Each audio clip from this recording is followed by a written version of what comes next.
I'm Scott Koegler. I'm at the VCF 2010 conference. Now I'm here today with Gene Wu of Bugaboo Americas. And Gene, let's talk about EDI. And you said that you recently went through a transition from a significantly manual kind of system to an automated system.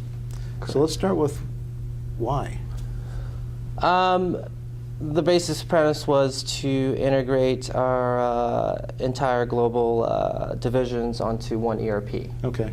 And to do that, they used a ERP EDI system based out of our headquarters in Amsterdam. Okay.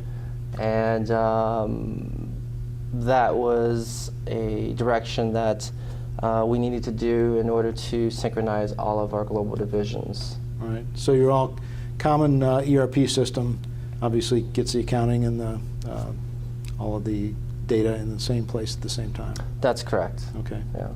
So what kind of problems did you face in the EDI world prior to this change? Our previous EDI system was very manual. Okay.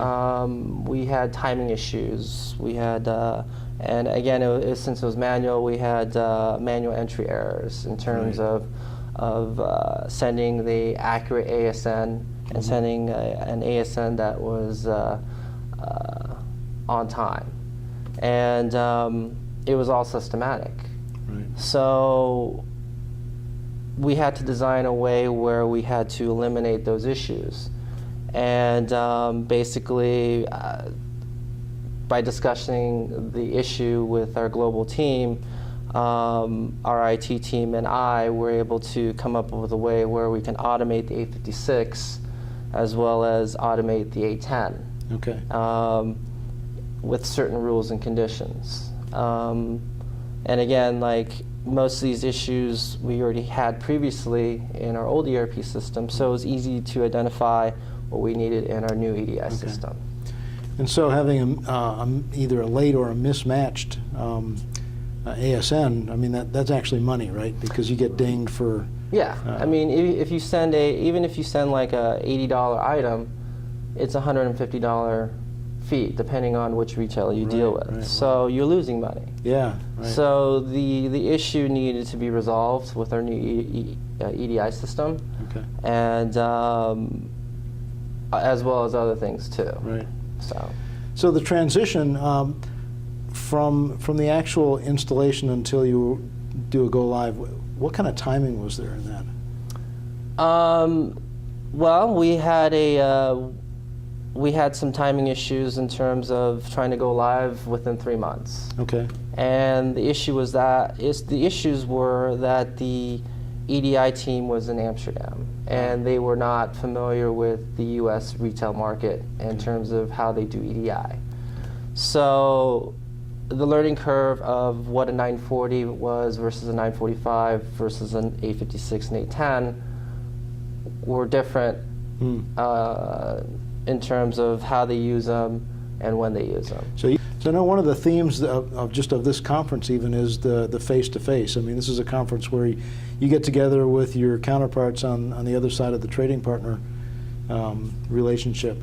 And you said that getting together with the folks on your IT team was important in making this whole thing work, right? Was very valuable. I mean, the face-to-face is you cannot replace that with any kind of other communication, because talking about EDI and how things should work on the U.S. side over the phone doesn't really translate well when you're actually sitting with them next to them in the trenches trying to figure this thing out. Right. Both sides, process side and the technical side, need to come together in the same room and hash everything out. So how long has this system been in place now? We went live October 4th. We did receive several scorecards from our big retailers. So our scorecards would range from anywhere from 80 to 90%. It wasn't never really consistent. And retailers' goals are like 99.9% accurate. Sure. And fortunately, we got our first scorecard actually yesterday, and it was 100% accuracy. Wow, good job. So very pleased. Yeah. And so we're hoping that as soon as we get other scorecards from other EDI training partners, the results will be the same. Right. But I have a feeling it will be. Good. Yeah. That's great. Yeah. So if you had some advice to any of your counterparts that are either in the throes of or contemplating conversions of EDI systems, what would you tell them? Identify the issues that you have with your current EDI system, Okay. and again, most of the vendor compliance issues can be resolved in the front in the beginning, Okay. in the planning. 80% of them, basically, and not only knowing what EDI transactions to do, but the rules and regulations, and also, I think most importantly, having a good relationship with your EDI trading partners. Right. I know that I couldn't really accomplish the goals that we need to do if I didn't have a really good relationship with our EDI trading partners. If you have somebody who you already have a relationship with, they'll go the extra mile for you and show you, hey, you need to look out for this, you Right. need to fix this, and then we'll pass you.